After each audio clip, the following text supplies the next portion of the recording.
Tandis que nous célébrions Noël, l'ex-ministre des Armées, Marguerite Niakhaté, célébrait elle autre un triste anniversaire carcéral, 100 jours. Que nous enseignent les 100 jours de détention de Madame Marguerite Niakhaté?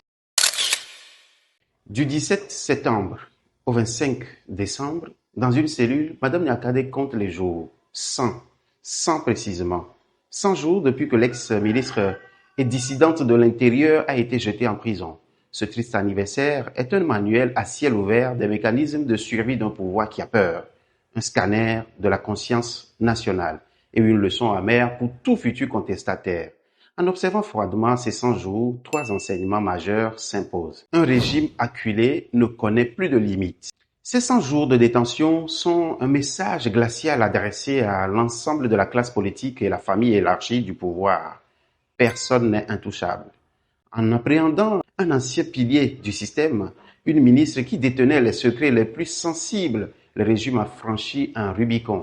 C'est l'acte d'un animal politique acculé. Si l'on peut emprisonner une Niakhaté, membre de la famille régnante par alliance, alors qui est en sécurité, qui peut bien échapper?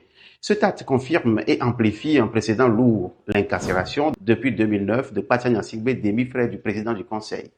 L'enseignement est clair. Face à une menace existentielle venant de l'intérieur, le régime est prêt à tout. La détention de Niakhaté est un choix délibéré pour faire trembler les poids lourds du régime et leur signifier que toute velléité de suivre son exemple sera écrasée.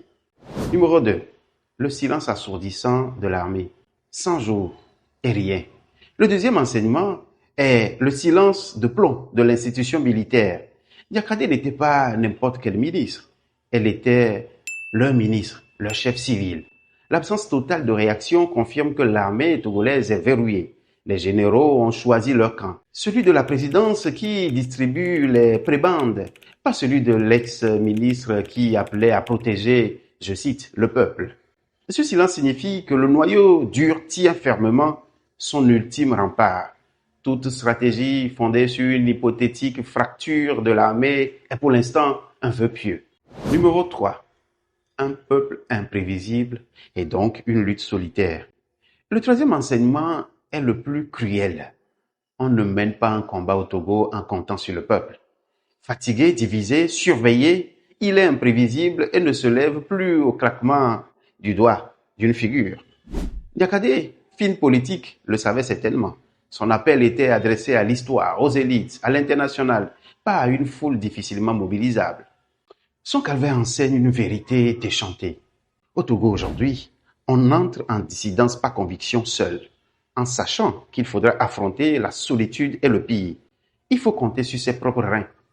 Toute stratégie tablant sur une réaction populaire spontanée est vouée à la désillusion.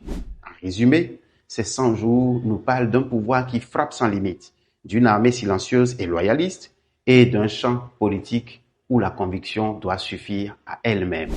La question n'est plus de savoir quand elle sortira, mais ce que ces enseignements glacés vont inspirer à ceux qui, la regardant, envisagent à leur tour le chemin de la rupture. Un chemin qui, ces 100 jours nous l'apprennent, est étroit, solitaire et semé de tous les dangers.